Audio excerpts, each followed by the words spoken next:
Hello welcome everyone. સ્વાગત છે આપ સૌનું.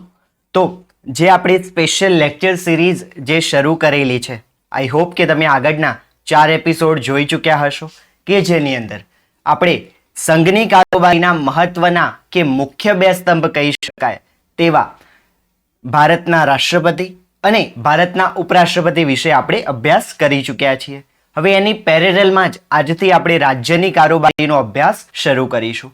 અને જેમ તમે જાણો જ છો કે આપણા ભારતીય બંધારણે જે છે એ સંસદીય કાર્યપ્રણાલીનો સ્વીકાર કરેલો છે. તો આ જ સંસદીય કાર્યપ્રણાલી હેઠળ શક્યતઃ પ્રેક્ટિકલી જ્યાં સુધી શક્ય હોય ત્યાં સુધી સંઘની અંદર એટલે કે કેન્દ્રમાં જે પણ વ્યવસ્થા છે સેમ એવી જ વ્યવસ્થા રાજ્યમાં ઊભી કરવાનો પ્રયાસ આપણા બંધારણે કરેલો છે. અને એના જ ભાગરૂપે જો સંઘમાં રાષ્ટ્રપતિ જોવા મળે છે તો અહીંયા રાજ્યમાં રાજ્યોના રાજ્યપાલ તમને જોવા મળશે. હા, પરંતુ ત્યાં ઉપરાષ્ટ્રપતિ છે તો અહીંયા ઉપરાજ્યપાલ જેવું કોઈ પદ આપણને જોવા મળતું નથી. એ એક આપણે ખાસ ધ્યાને લઈશું. તો રાજ્યની કારોબારીમાં જો આપણે વાત કરીએ તો તમે કહી શકો કે હા, આજથી આપણે ક્યાંય ને ક્યાંય ભાગ 6 નો અમુક અભ્યાસ આપણે કરવાના છીએ, કે ભાગ 6 ની અંદર ચેપ્ટર 2 ની અંદર જે છે કારોબારી વિશેની વાત કરાયેલી છે. અને એની અંદર પણ મુખ્યત્વે 4 જે બાબતો છે આપણે એનો અભ્યાસ કરીશું. ને આ રાજ્યપાલ, મુખ્યમંત્રી, મંત્રી પરિષદ છે રાજ્યની એ, અને રાજ્યના જે મુખ્યમંત્રી છે તેના વિશે વાત કરીશું. અને last but not the least જે એડવોકેટ જનરલ છે તે પણ આપણે આગળના એપિસોડ્સમાં જોવાના છે. આજે આપણે જે પહેલો સ્તંભ છે અથવા તો રાજ્યનો બંધારણીય વડો જે છે એવા આપણા રાજ્યપાલ વિશે આપણે ચર્ચા શરૂ કરીએ. યસ, તો કે રાજ્યપાલ વિશે કઈ કઈ બાબતોનો અભ્યાસ કરવાનો, તો જેમ મેં તમને પહેલા એપિસોડમાં રાષ્ટ્રપતિ વિશે જ્યારે આપણે વાત શરૂઆત કરી ત્યારે કીધું હતું કે માની લો કે તમે પોતે જ આ પદ મેળવવા માંગો છો તો તમે કઈ કઈ માહિતી ભેગી કરશો, કે ભાઈ કઈ કઈ માહિતી વિશે તમે પોતે ખ્યાલ મેળવશો. એ રીતે એક પોતાને ઇન્વોલ્વ કરીને આપણે આ જ આખો ટોપિક સમજતા જઈશું. તો મારું એવું માનવું છે કે બહુ જ ઇઝીલી અને વધુ એફર્ટ કર્યા વગર આ તમામ જોગવાઈઓ, તમામ બાબતો જે છે તમને યાદ રહી જશે જ્યારે તમે પોતાની જાતને તેની સાથે લિંક કરશો ત્યારે. તો રાજ્યપાલ વિશે જો શરૂઆત કરીએ તો કે પદ વિશે વાત કરીશું. પદ વિશેની જે પણ જોગવાઈઓ છે જાણીશું. એ પદ પર રહીને કયા કાર્યો કરવાના થશે, કે ભાઈ કેટલી માત્રામાં તમારે શક્તિ ભોગવવાની છે કે તમારા કાર્યો કરવાના છે. એક સીમા ક્ષેત્ર વિશે આપણે અભ્યાસ કરીશું. એનાથી આગળ આ પદ મેળવવું છે તો તેની માટે તમે લાયક છો કે નહીં, ચકાસણી તો કરવી પડશે ને. તો રાજ્યપાલ બનવા માટેની લાયકાતોની વાત કરીશું. તેનાથી આગળ આ પદ કેવી રીતે મેળવીશું, તો એની પ્રક્રિયા શું છે, તો અહીંયા ચૂંટણી છે તો કે ના, નામાંકન છે તો ભાઈ નિમણૂક જે થાય છે એ નિમણૂક વિશે આપણે ચર્ચા કરીશું. એનાથી આગળ ચલો તમારી નિમણૂક થશે એવું નક્કી થઈ ગયું, પણ તમારું પદ ક્યારથી શરૂ થશે નિમણૂક થયા પછી પણ, તો કે જ્યારે તમે શપથ અથવા પ્રતિજ્ઞા લેશો ત્યારે. તો શપથ અને પ્રતિજ્ઞા વિશે વાત કરીશું. જેવા તમે શપથ કે પ્રતિજ્ઞા લો છો તેવા જ તમે આ પદ ઉપર એન્ટર થઈ જશો, કે આ પદ ગ્રહણ કરશો, અર્થાત તમારો કાર્યકાળ શરૂ થઈ ગયો. તો કાર્યકાળ વિશેની જોગવાઈઓ જોઈશું. એનાથી આગળ આ કાર્યકાળ જ્યારે ભોગવશો, આ કાર્યકાળ દરમિયાન તમારા પદ પર છો ત્યારે જે છે કયા કયા તમારા પદની શરતો રહેશે એ તમામ જોગવાઈઓ પણ આપણે અહીંયા જોઈશું. એનાથી આગળ અહીંયા બંધારણે કઈ ફરજોનો નિભાવ કરવા અંગે કઈ બાબતો કીધી છે આપણે આજે જોઈશું, પરંતુ એને વિસ્તૃતમાં ચર્ચા આપણે નેક્સ્ટ એપિસોડમાં કરવાના છીએ. અને એના સિવાય પદ ખાલી થવાનો કોઈ ચોક્કસ જોગવાઈ અહીંયા કરાયેલી નથી, પણ તેમ છતાં એના વિશે થોડીક ચર્ચા આપણે અહીંયા કરીશું. યસ, તો શરૂઆત કરીએ. પહેલો જે આપણો આજનો આર્ટિકલ છે કે જે અનુચ્છેદ છે તે છે આર્ટિકલ 153, કે જેની અંદર શું કહ્યું છે કે રાજ્યના એક રાજ્યપાલ હશે. યસ, આટલું એક જ વાક્યનો આ આર્ટિકલ છે કે ભાઈ રાજ્યની અંદર રાજ્યપાલ નામનું એક પદ હશે અને પદ પર એક વ્યક્તિની નિમણૂક જે છે થઈ શકશે. યસ, એનાથી આગળ જો થોડુંક રાજ્યપાલ વિશે આપણે વાત કરીએ તો રાજ્યપાલને જે છે રાજ્યના બંધારણીય વડા પણ આપણે કહીએ છીએ, કે રાજ્યની અંદર બંધારણીય તંત્ર જે છે પ્રોપરલી ચાલે, કે રાજ્યની તમામ કારોબારી, ધારાસભા તમામ બંધારણની હેઠળ રહી અને પોતાનું કાર્ય કરે એ ચકાસણી કે એ એન્શ્યોર કરવાનું કામ કોનું છે, તો કાંઈ ને કંઈ તમે કહી શકો ભાઈ રાજ્યની અંદર ભારતીય બંધારણ, ભારતનું બંધારણ જે છે એના પ્રતિનિધિ તરીકે રાજ્યના રાજ્યપાલ કાર્ય કરે છે. અને એ સિવાય એમનું બીજું એક મુખ્ય કાર્ય જે છે કે રાજ્યોની અંદર જે છે એ રાષ્ટ્રપતિના એક પ્રતિનિધિ તરીકે, કે રાષ્ટ્રપતિના ક્યાંય ને ક્યાંય એક એજન્ટ તરીકે તમે કહી શકો કે રાજ્યપાલ જે છે કાર્ય કરશે. તો રાજ્યપાલના મુખ્ય બે કાર્યો છે. પહેલું તો છે કે રાજ્યના બંધારણીય વડા તરીકે, અને બીજું જે છે એ તમે કહી શકો કે રાષ્ટ્રપતિ જે છે ભારતના એના એક પ્રતિનિધિ તરીકે રાજ્યની અંદર એક રહેલા છે. અને ખાસ એક વસ્તુ યાદ રાખજો, જ્યારે એમના પદની વાત કરીએ છીએ તો કે એવું જરૂરી નથી કે એક રાજ્ય માટે એક જ રાજ્યપાલ હોય. યસ, ક્યાં તો એક વ્યક્તિ જે છે એ માત્ર એક જ રાજ્યના રાજ્યપાલ બની શકે, તો ના, એવું નથી. 7મા બંધારણીય સુધારાના માધ્યમથી જે છે આ એક સ્પષ્ટતા કરવામાં આવી હતી, અથવા તો એક જોગવાઈ ઉમેરવામાં આવી હતી, જે શું કહે છે કે કોઈ પણ એક વ્યક્તિ જે છે એ એક રાજ્ય અથવા સંઘ પ્રદેશ કરતા વધુનો એટલે એકથી વધારે રાજ્યોનો પણ રાજ્યપાલ જે છે કોઈ વ્યક્તિ એક સાથે હોઈ શકે છે. આ એક ક્લેરિટી તમારી પાસે રાખજો. નેક્સ્ટ આર્ટિકલ 154 અનુચ્છેદ 154 ની જો વાત કરીએ તો એની અંદર કહે છે કે રાજ્યની કારોબારી શક્તિ જે છે તેના વિશે, કે રાજ્યની કારોબારી સત્તા જે છે તેના વિશે અહીંયા જોગવાઈ કરેલી છે. તો શું કહે છે? પહેલી તો બાબત અહીંયા એ કહેલી છે કે રાજ્યની જે પણ કારોબારી છે એ તમામ કારોબારીના વડા કોણ છે? તો કે એ છે રાજ્યના રાજ્યપાલ. અર્થાત અહીંયા શું કહ્યું છે? તો કે રાજ્યની તમામ કારોબારી સત્તા, તમામ કારોબારી શક્તિ જે છે એ રાજ્યના રાજ્યપાલની અંદર સમાયેલી હશે. આ વાક્ય જે છે બંધારણે પ્રયોગ કરેલું છે. યસ, એનાથી આગળ જેમ આર્ટિકલ 53 માં રાષ્ટ્રપતિ વિશે વાત કરતા વખતે જે ક્લેરિટી આપણે મેળવેલી હતી તે અહીંયા પણ રાખવી જરૂરી છે. શું છે કે જ્યારે રાજ્યની કારોબારીના સર્વોચ્ચ વડા તરીકે રાજ્યપાલ અહીંયા છે તો એનો અર્થ જરાય એવું નથી કે કારોબારીના હેઠળ કામ કરતો કોઈ અધિકારી કે કોઈ કર્મચારી એના કાર્યને સ્થાનાંતરિત પોતાના સર્વોચ્ચ વડાને કરી શકે. તો ના, એવું થઈ શકશે નહીં. અને રાજ્યપાલ સિવાયના અન્ય ઓથોરિટીઝ કે અન્ય સત્તાધિકારીઓની જો આપણે વાત કરીએ તો કાયદા દ્વારા જે છે સંસદ અથવા તો રાજ્ય વિધાનમંડળ, અર્થાત લોકસભા રાજ્યસભાને સંયુક્ત રીતે આપણે સંસદ કહીશું, અને વિધાનસભા એક ગૃહ છે તો બંને ગૃહ છે તો વિધાનસભા પ્લસ વિધાન પરિષદ, એને આપણે રાજ્ય વિધાન મંડળ કહીશું. તો આ બંને પાસે સત્તા છે કે રાજ્યપાલ સિવાયના અન્ય કોઈ પણ કારોબારીના અધિકારી કે કર્મચારી, કોઈ પણ ઓથોરિટી, કોઈ પણ સત્તાધિકારી જે છે એને કાયદા દ્વારા કોઈ સત્તાની સોંપણી કરી શકાય કે કોઈ કાર્ય એને સોંપી શકાય છે. ક્લિયર છે? પણ રાજ્યપાલને જે છે આ રીતે કોઈ કાર્ય સોંપી શકાય નહીં. ખાસ કરીને કે કોઈ કાર્ય સ્થાનાંતરિત ના કરી શકાય. કોઈ કર્મચારી એમ ના કહી શકે ભાઈ મને જે પણ કારોબારી કાર્ય સોંપ્યું છે તે મારી સત્તા બહારનું છે તો હું એને મારા સર્વોચ્ચ વડા જે છે કારોબારીના, અર્થાત રાજ્યના રાજ્યપાલ છે, એને હું મારું કાર્ય સોંપી દઉં. તો કે ના, આવું થઈ શકશે નહીં. આ વસ્તુ આપણે ખાસ એક યાદ રાખવાની છે. નેક્સ્ટ આર્ટિકલ 162 162 જે છે એની અંદર કહ્યું છે કે ભાઈ રાજ્યની કારોબારીના વડા કોણ છે?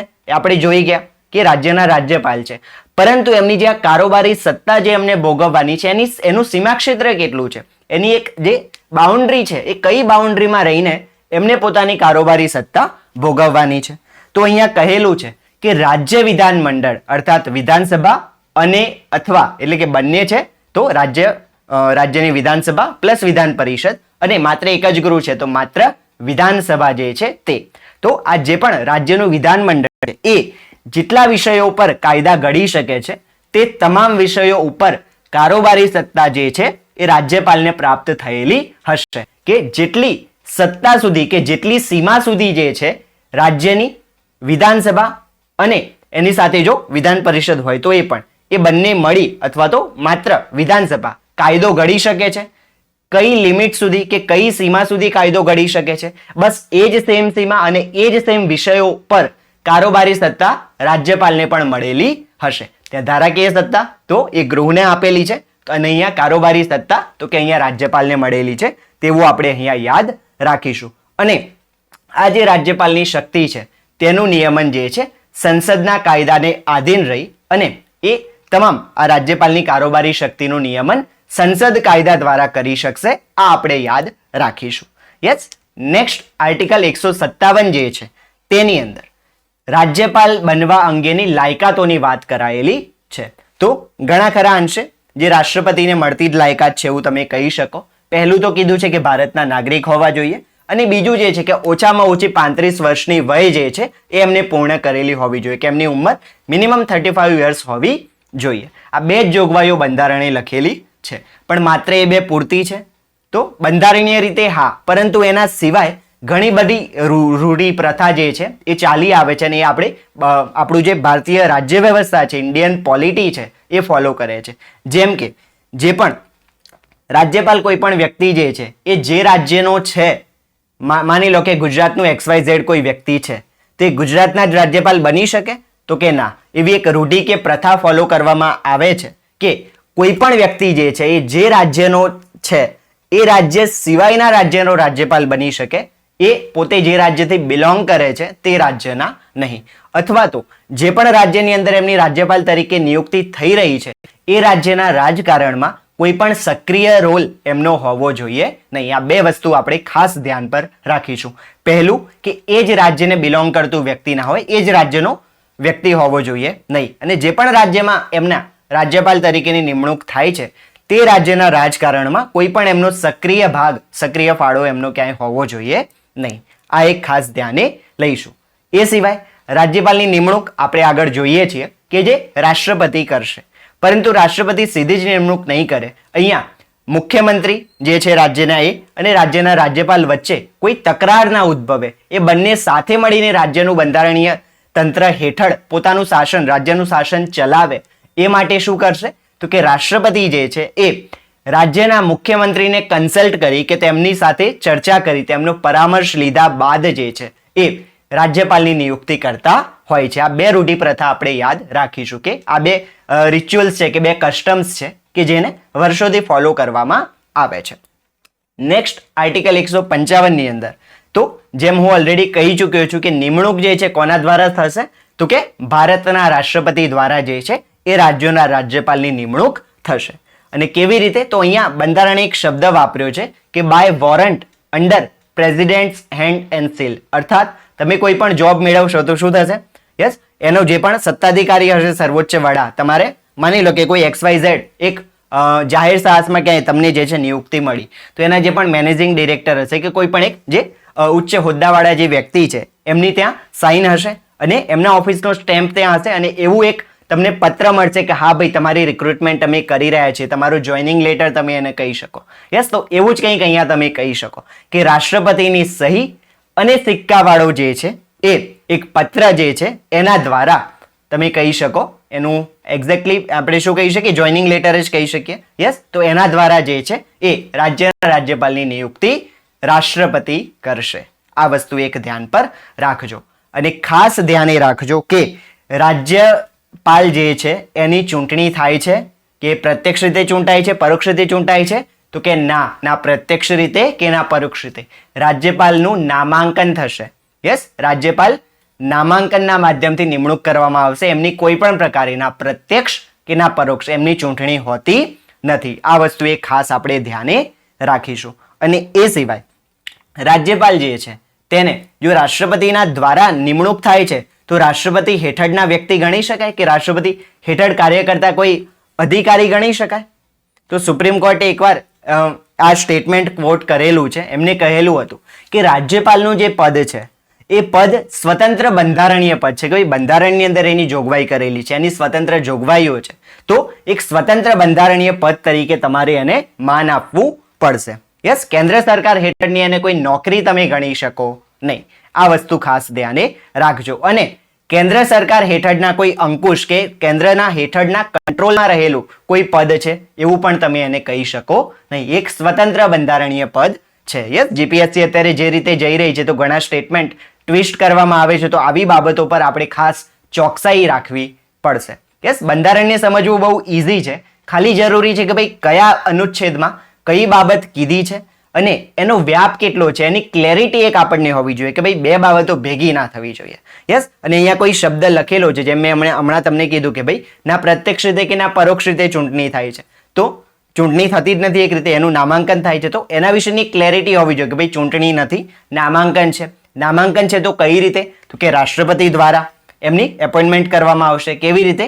તો એમની પોતાની લિખિત હસ્તાક્ષર દ્વારા અને સાથે એમનું પ્રેસિડેન્ટ ઓફિસ જે છે, રાષ્ટ્રપતિનું જે કાર્યાલય છે એનો નીચે સ્ટેમ્પ પણ હશે, એનો સિક્કો પણ તમને જોવા મળશે. તો આ બંધારણે આ રીતે જે શબ્દો વાપર્યા છે એ આપણે એક એક શબ્દો સમજવાના છે, તો બંધારણ ખૂબ જ ઇઝી થઈ જશે.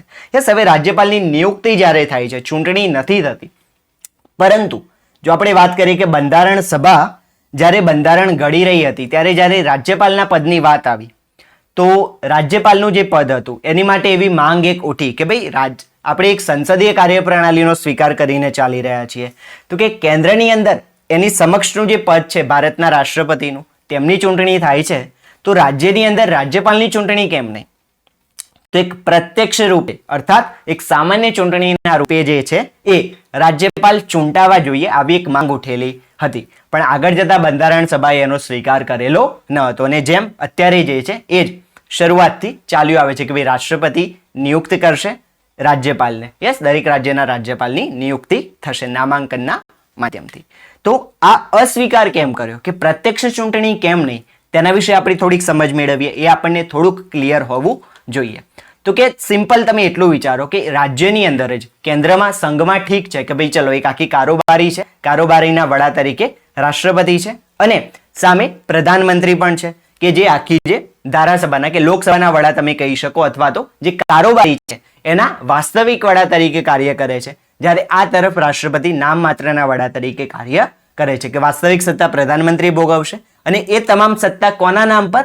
તો કે તમામ કાર્યો કરશે રાષ્ટ્રપતિના નામ પર. યસ, પણ રાજ્યમાં તમે સેમ આ રીતે જુઓ કે રાજ્યમાં પણ આ રીતે બે વડા હોત તો કે એ વસ્તુ બંધારણીય રીતે ક્યાંય ને ક્યાંય પૂરી ઉચિત ના રહેતી અથવા તો મુખ્યમંત્રી જે છે રાજ્યના એ અને રાજ્યના રાજ્યપાલ વચ્ચે સતત એક ઘર્ષણ ચાલ્યા કરતું, એક કોન્ફ્લિક્ટ ચાલ્યા કરતો અને એના જ નિવારણ માટે તમે કહી શકો કે આવો કોન્ફ્લિક્ટ, આવો સંઘર્ષ ઊભો ના થાય એની માટે નિયુક્તિવાળું કે નામાંકનવાળું પદ જે છે એનો સ્વીકાર કર્યો, ચૂંટણીનો નહીં.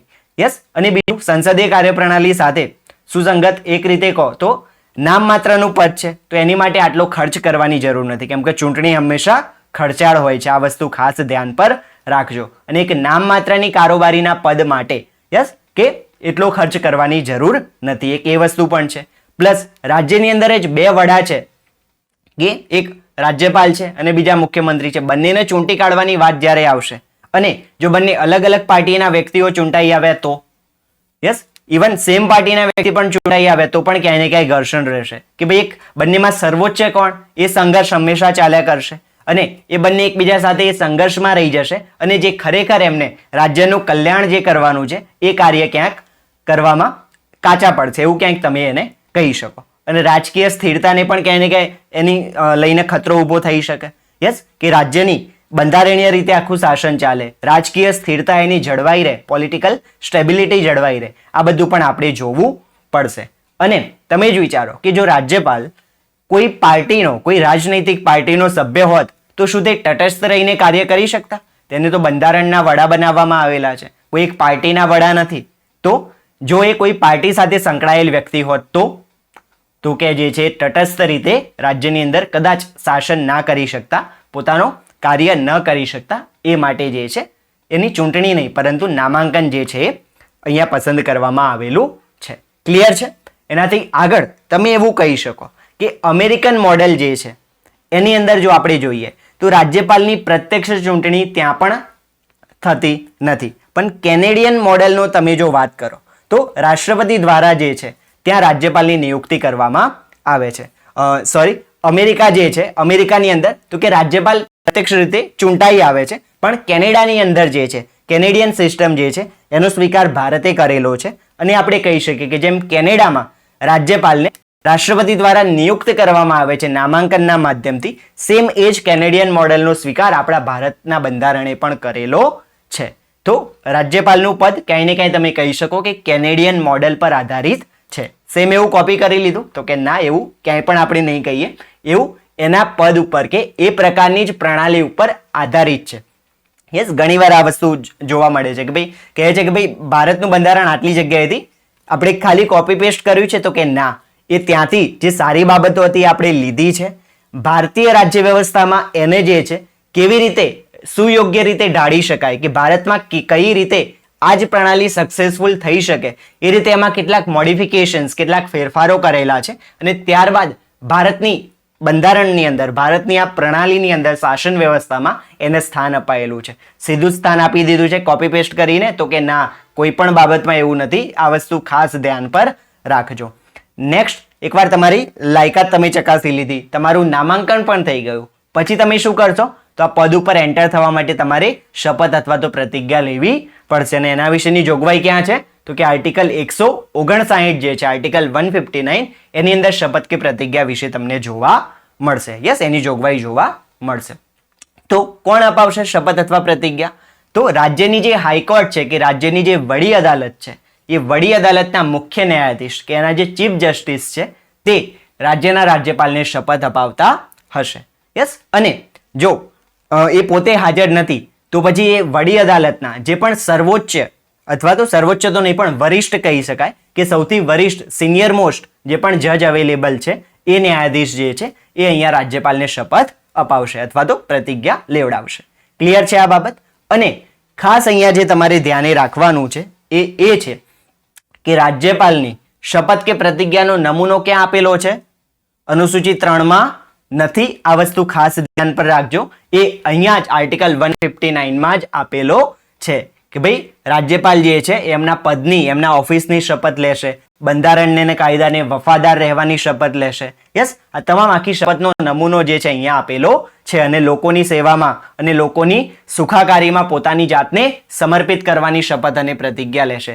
3 વસ્તુ યાદ રાખીશું. પહેલી કે ભારત એમનું જે પદ છે એ પદની શપથ લેશે. યસ, કે હું આ પદ ધારણ કરું છું. બીજું જે છે બંધારણ અને જે કાયદો છે એ બંનેને વફાદાર રહેવાની શપથ લેશે. અને નંબર 3 કે પોતાને લોકોની સુખાકારીમાં અને લોકોની સેવામાં સમર્પિત કરવાની શપથ અથવા પ્રતિજ્ઞા લેશે. આ 3 બાબતો યાદ રાખીશું. અને આ ક્યાં લખેલું છે? આર્ટિકલ 159 માં જ, અનુસૂચિ 3 માં નહીં. આ ખાસ ધ્યાને રાખજો.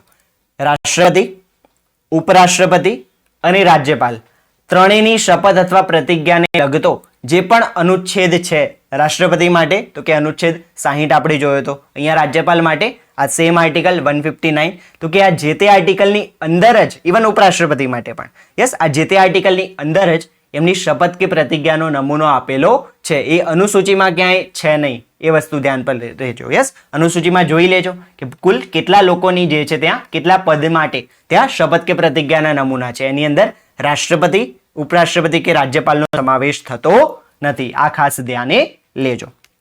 નેક્સ્ટ, જ્યારે એકવાર શપથ કે પ્રતિજ્ઞા લઈ લીધી અર્થાત હવે એમનો કાર્યકાળ શરૂ થઈ ગયો તો કાર્યકાળની જોગવાઈ તમને જોવા મળશે આર્ટિકલ 156 માં. તો અહીંયા મોટા ભાગે આપણે ધ્યાન પર હશે કે ભાઈ 5 વર્ષનું કાર્યકાળ એવું આપણે કહેતા હોઈશું, પણ બંધારણે ક્યાંય જ આવો કોઈ આંકડો ક્યાંય લખેલો નથી કે ભાઈ કેટલા વર્ષ માટે રાજ્યપાલ જે છે એ પોતાના પદ પર રહેશે. અહીંયા એટલું જ કીધું છે કે જ્યાં સુધી રાષ્ટ્રપતિની મરજી છે ત્યાં સુધી, અર્થાત રાષ્ટ્રપતિના પ્રસાદ પર્યંત જે છે એ રાજ્યના રાજ્યપાલ પદ ધરાવતા હશે. અને એ સિવાય આ કાર્યકાળ દરમિયાન પોતે પદ કેવી રીતે ખાલી કરી શકે? તો કે રાજ્યપાલ જે છે એ રાષ્ટ્રપતિને સંબોધીને પોતાના લિખિત હસ્તાક્ષર સાથે રાજીનામું આપી શકે છે. આ 2 બાબતો યાદ રાખજો. અને અહીંયા કીધું છે કે ભાઈ આને અધીન 5 વર્ષનો કાર્યકાળ રહેશે. યસ, એવી એક જોગવાઈ લખેલી છે, પરંતુ ઘણા ખરા કેસમાં આ જોગવાઈનું ઘણીવાર ઉલ્લંઘન પણ તમને જોવા મળશે. કે તમે ભૂતકાળમાં ક્યારેય ને ક્યારેય જોશો તો તમને ઘણા એવા ઉદાહરણ મળી રહેશે કે જેવી સરકાર બદલાય તરત રાજ્યપાલને પણ જે છે એ છૂટા કરી દેવામાં આવતા હતા. કેમ? કેમ કે એમને ક્યાંય ને ક્યાંય અહીંયા તમે કહી શકો કે પદનું કે કાર્યકાળની સુરક્ષા અહીંયા એમને પ્રાપ્ત નથી. તો અત્યારે શું થાય છે? તો હવે જે છે એ કહેવામાં આવ્યું છે, સુપ્રીમ કોર્ટે એના એક ચુકાદાની અંદર એક સ્ટેટમેન્ટ આપેલું હતું એના હેઠળ કે ભાઈ રાજ્યપાલને જે છે કાર્યકાળની સુરક્ષા વિશે બંધારણે ભલે જોગવાઈ નથી કરી પણ એ એમને મળવી જોઈએ. તો એના હેઠળ એમને એવું સૂચન કરેલું હતું કે જ્યાં સુધી રાષ્ટ્રપતિની મરજી છે ત્યાં સુધી એ પદ પર છે, ચલો ઠીક છે, પરંતુ એમના કાર્યકાળનો સમયગાળો નક્કી નથી તો કે વાંધો નહીં, તમને જે ત્યાંની જે સરકાર છે રાજ્યની એની સાથે એ સુસંગત રીતે કાર્ય નથી કરી શકતા એવું તમને લાગે છે તો એમની બદલી કરો. એક રાજ્યમાંથી બીજા રાજ્યમાં એમને રાજ્યપાલ તરીકે ટ્રાન્સફર એમને આપો, પરંતુ એમને પદ પરથી હટાવશો નહીં. યસ, એમને પણ જે છે પૂરા એમના ટેન્યોરની, પૂરા કાર્યકાળની સિક્યોરિટી જે છે એ એમને મળવું જોઈએ. એમને પણ પૂરા 5 વર્ષનું કાર્યકાળ ભોગવવાનો હક છે એવું અહીંયા સુપ્રીમ કોર્ટે પહેલા એકવાર કીધેલું છે અને મોટે ભાગે અત્યારે ફોલો થાય છે. તેમ છતાં અપવાદ તો એના ઘણાએ તમને મળી રહેશે. યસ, નેક્સ્ટ જો આપણે વાત કરીએ, હા, બીજી એક બાબત એ છે કે જ્યારે અહીંયા તમે પદથી દૂર કરવાની વાત કરો છો, તો બંધારણે ક્યાંય જ કોઈ આધાર બતાવેલો નથી કે ભાઈ કયા આધાર પર જે છે એ રાજ્યપાલને રાષ્ટ્રપતિ દૂર કરી શકે. એવા કોઈ જ આધાર વિશે કે ભાઈ કયા કારણથી હટાવવા એની ક્યાંય જોગવાઈ તમને જોવા મળતી નથી. તો સિમ્પલ એક જ વસ્તુ છે કે ભાઈ રાજ્યપાલની મરજી છે ત્યાં સુધી એ પોતાના પદ ઉપર રહી શકશે. નેક્સ્ટ આર્ટિકલ 160 શું કીધું છે? તો આર્ટિકલ 160 જે છે એ કહે છે કે કોઈ પણ એવી આકસ્મિક સ્થિતિ ઊભી થાય છે, કોઈ પણ એવા આકસ્મિક સંજોગો ઊભા થાય છે કે જેની અંદર જે આકસ્મિક સંજોગ સાથે કેવી રીતે આપણે એક્ટ કરવું કે એ સમયે કેવી રીતે કાર્ય કરવું એની જોગવાઈના બંધારણમાં છે કે ના સંસદ કે રાજ્ય વિધાન મંડળે ઘડેલા કોઈ કાયદામાં છે. એવી કોઈ નવીન પરિસ્થિતિ ઊભી થઈ ગઈ તો શું કરવું? તો કે આવી લિખિત જોગવાઈ ક્યાંય પણ નથી. એવી પરિસ્થિતિનો સામનો કરવા માટે રાષ્ટ્રપતિ જે છે એમને યોગ્ય જણાય તેવી જોગવાઈ કરે અને એ જોગવાઈના આધારે જે છે એ વર્તવાનું રહેશે કે એને ફોલો કરવાની રહેશે. સેમ આવી જ બાબત આપણે અનુચ્છેદ 70માં લગભગ પહેલા એપિસોડમાં આપણે જોઈ હશે, પહેલો નહીં તો બીજો હશે, કે રાષ્ટ્રપતિ વિશેની પણ આ રીતની આકસ્મિક કોઈ પણ સંજોગો ઊભા થાય છે કે લિખિતપણે ક્યાંય જ એનો ઉલ્લેખ નથી કે ભાઈ આવી પરિસ્થિતિ સામે તમારે કેવી રીતે કાર્ય કરવું કે એને કેવી રીતે તમારે ત્યાં પોતાની ફરજ બજાવવી. તો એની માટે રાષ્ટ્રપતિ જે પણ જોગવાઈ કરે એમને યોગ્ય જણાય એ પ્રમાણે એ રીતે કાર્ય કરવાનું રહેશે. ઉદાહરણ તરીકે તો કે માની લો કે રાજ્યપાલ જે છે એમના પદ ઉપર છે અને એમનો કાર્યકાળ દરમિયાન જ એમનું અવસાન થાય છે, તો હવે રાજ્યપાલ તરીકે એમની ગેરહાજરીમાં કોણ કાર્ય કરશે? તો કે આવી કોઈ જ જોગવાઈ નથી. અહીંયા ક્યાંય જ એવું નથી લખ્યું કે ભાઈ જેમ તમે સંઘમાં વાત કરો તો રાષ્ટ્રપતિ નથી તો ઉપરાષ્ટ્રપતિ, ઉપરાષ્ટ્રપતિનું પદ પણ ખાલી છે તો કે જે સર્વોચ્ચ અદાલત જે છે આપણી કે સુપ્રીમ કોર્ટના મુખ્ય ચીફ જસ્ટિસ કે મુખ્ય જે પણ ન્યાયમૂર્તિ છે તે રાષ્ટ્રપતિની ફરજ બજાવશે. પણ રાજ્ય માટે રાજ્યપાલ માટે આવી કોઈ જ જોગવાઈ નથી. તો આવા સમયે રાષ્ટ્રપતિ જેમ કહેશે એ પ્રમાણે જે છે અહીંયા કાર્ય થતું હશે કે એ જે રીતે જોગવાઈ કરે એ અનુસાર. નેક્સ્ટ આર્ટિકલ 158 અર્થાત તેના પદની શરતો. તો જે દરમિયાન અહીંયા રાજ્યપાલ પોતાના પદ ઉપર છે દરમિયાન એમને પદની શરતો કઈ કઈ રહેશે કે એમને પદ ઉપર કયા કયા લાભ મળવા પાત્ર છે અને કઈ કઈ નિયમો હેઠળ એમને કાર્ય કરવાનું છે. આ તમામ એની પદની શરતો છે એવું તમે કહી શકો. પહેલી તો બાબત છે કે કોઈ પણ રાજ્યના રાજ્યપાલ જે છે એ ધારાસભાના કોઈ પણ ગૃહના સભ્ય હોઈ શકે નહીં. અર્થાત તમે રાજ્યપાલ છો તો તમે ના લોકસભા રાજ્યસભા કે ના વિધાનસભા કે વિધાન પરિષદના સભ્ય રહી શકો.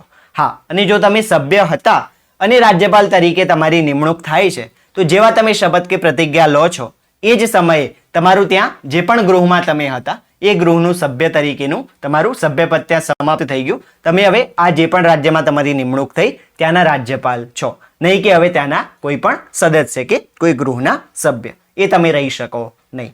નંબર 1.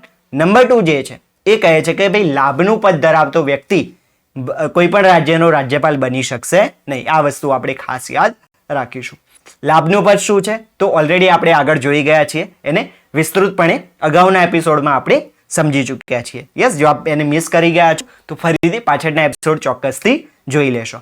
લગભગ એનું પહેલા એપિસોડની અંદર જ મેં વાત કરેલી છે, નહીં તો સેકન્ડ એપિસોડમાં એ વસ્તુ તમને મળી જશે. એના સિવાય એમનું ઓફિશિયલ એબોર્ડ અથવા તો તમે કહી શકો કે રાજ્યપાલનું એક નિવાસ સ્થાન જે ફુલી ફર્નિશ્ડ એમને એક આવાસ આપવામાં આવશે કે એ રાજ્યપાલના હોવાની રૂએ એ આવાસની અંદર રહી શકશે. એના સિવાય ઘણા બધા મળતર છે, ભથ્થા છે, વિશેષ અધિકાર છે, ઇવન વિશેષ છૂટછાટ જે છે આ તમામ રાજ્યપાલને મળવા પાત્ર રહેશે.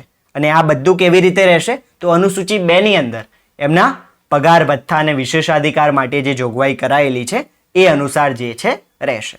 અને આપણે પહેલી સ્લાઇડમાં જ્યાંથી શરૂઆત કરી ત્યાં એક વાત કરી હતી કે કોઈ પણ એક વ્યક્તિ જે છે એકથી વધારે રાજ્યોનો રાજ્યપાલ હોઈ શકે છે. તો આવા સમયે શું કરવાનું કે કોઈ એક વ્યક્તિ એક રાજ્યથી વધારે રાજ્યના રાજ્યપાલ છે તો ત્યારે એમના પગાર ભથ્થા મળતર વિશેષ અધિકાર તો ઠીક છે કે ચલો સમાન રહેશે, પણ જ્યાં આ તમે પગાર ભથ્થા કે મળતરની વાત કરો છો તો તે કેવી રીતે ચૂકવવા?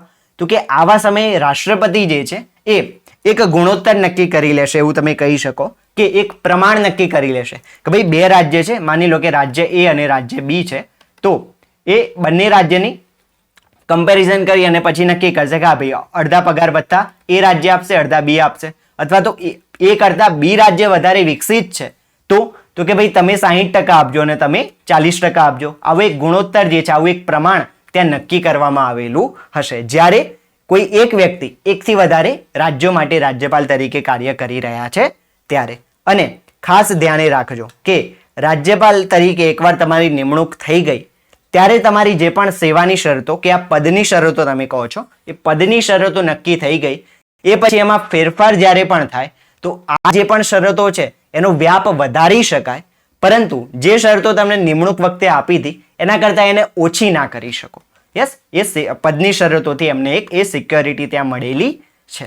યસ, પદની શરતોમાં બંધારણે ક્યાંય સેલરી વિશે કે એમના પગાર વિશે વાત નથી કરી, પણ જો આપણે વાત કરીએ તો લગભગ 2018માં તમામ બંધારણીય પદો જે છે કારોબારીના ખાસ કરીને તમામના પગારમાં વધારો તમને જોવા મળેલો હતો. તો અહીંયા પણ 2018 પૂર્વે 1,10,000 પગાર રાજ્યપાલને મળવા પાત્ર હતો, પરંતુ 2018 પૂર્વે અને 2000